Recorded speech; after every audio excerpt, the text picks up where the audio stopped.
Hey Scrappy Peeps, Suzanna here today for the Scrap Room to share with you my first layout created using the November Flavors of the Month kit. That is the kit there, so there's 4 different collections that come in the kits, and that is the layout that I created using Heidi Swapp's Emerson Lane collection. It's a single square photo layout, and I used most of the embellishments in the collection this month. So I am going to use that washboard with the floral down at the bottom left as the background for this page, and I want a header to this to sort of offset the color between the top of the page, the photo with the cluster of embellishments, and then the page down at the bottom there. And I typically like to layer up these headers when I put them and footers on a page, just to add different color and variety to the page. You can see there how I had originally cut off that yellow diagonal stripe, and that was what I had wanted to be my background, but I actually really liked that darker piece with the floral, and I liked the way that the florals complemented the floral in that bottom left hand corner. So I changed my mind, and that's what I decided to do. Then use a thin piece of that stripe as the second piece there.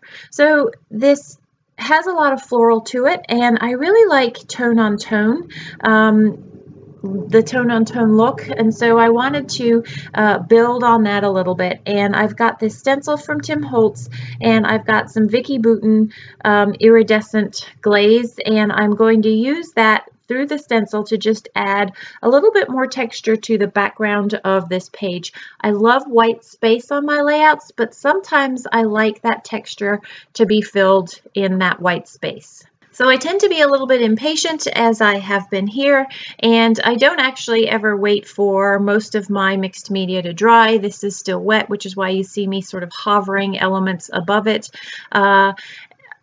So I'm going to try and do what I can around that wet mixed media. I want a layer outside to frame the photo, and I love that diamond shape in that blue there, and I love the way that the blue in the pattern paper, it's kind of a gray blue, really complements the blue in the background, as well as the bluey gray in my daughter's dress. My daughter is the one in the middle there, and so that's why I went with that particular piece of pattern paper. Now, in building the layout, I realized that where I've put the mixed media, yay me, there was an error in my judgment, and I really didn't put enough to come out on the bottom of the photo there. So I just added a little bit more, and am going to go ahead and try and build these layers around that. And actually, I'm going to adhere it down because it's not like it's something that's actually wet like watercolor that would seep through. It actually kind of adds as additional adhesive to that.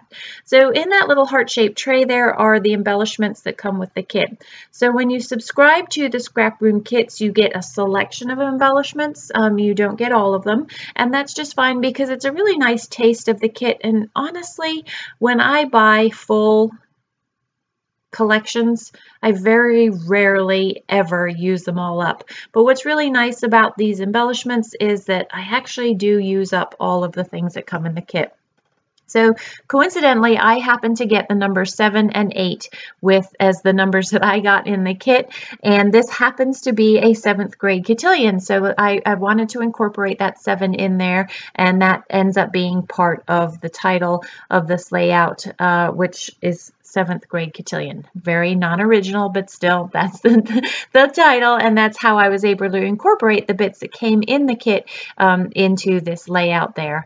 And then I've literally just layered bits and pieces of those embellishments into the layout. So that green piece, I think it had something to do with staples or paper clips or something, and I covered that up with the heart so that was not distracting and relevant to the layout. And I'm now putting, washi tape does come with the kit as well, and that may be the embellishment add-on, because I do get the embellishment add-on kit as well as the pattern paper add-on as well. So I'm putting just a teeny cluster over on that right hand side.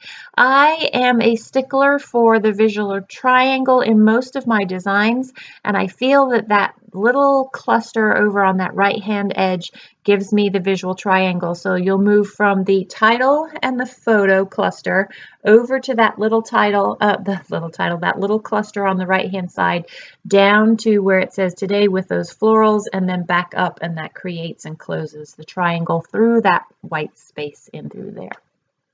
I have a little thread ball that I'm going to put behind that heart, which I'm going to lay over that little green embellishment there.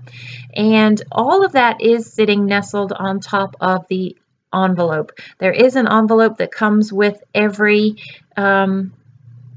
kit or every mini kit, and each envelope is going to be a little bit different. I happen to get that pink one, which works perfectly with the pink in Anna's dress. Anna's the girl on the right hand side when you're looking at it, in the pink dress.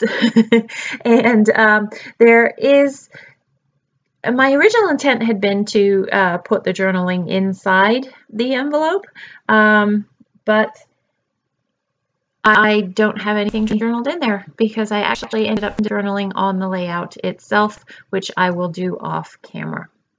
So that today is a vellum piece that comes with the collection, and I am just going to stick that directly onto the layout. And to give it a little bit of a shelf to sit on, I have just ripped a piece of that washi, and that's the shelf that today is nestled on. And then I'm going to take stickers from my own collection. So those are various, I think these come from One Canoe too, the gold stickers there, but I may be wrong. And the little letter stickers are from Amy Tangerine. I thought I was going to use this ruler to help line everything up, but you'll see that I end up struggling with that. The letters fall off, and that's inevitably how it goes with these heavier chipboard letters. But it helped me get the placement so that I could decide where it was going to go on the layout. I didn't want it to be too far onto the heart, so I play with the space of how this was going to be readable, and I knew grade was going to go on that white label there. And I had to give myself just a little bit more room to do that, to make Cotillion fit and not cover up too much of that heart there. So that is going to actually really wrap up that layout. For the most part, I'm going to just do battle with these layers. I'm going to put some liquid adhesive on the back side of them, see how they fall off on the chipboard letters, and then stick that down. So if you don't subscribe to the Scraproom kits, let me tell you a little bit more about them. Every month in the Flavor of the Month kit, you get 4 different collections, and you can get an embellishment add-on, a pattern paper add-on, as well as a cardstock add-on, and they're all additional costs. You do not have to subscribe. You can buy the kit if you don't like something or something in particular, and they are a great way of getting a lot of variety in your kits. I have ended up getting some collections that I never thought that I would like that I have absolutely ended up loving. So it's a great way to just try your hand at some new stuff. So that is my layout. I hope you enjoyed this process video. I thank you for stopping in today. If you have any questions, please don't hesitate to leave them in the box down below. And if you're new to my channel, I would love to have you join me and hit that subscribe button. Thanks for stopping in today. I hope you're doing well. Take care.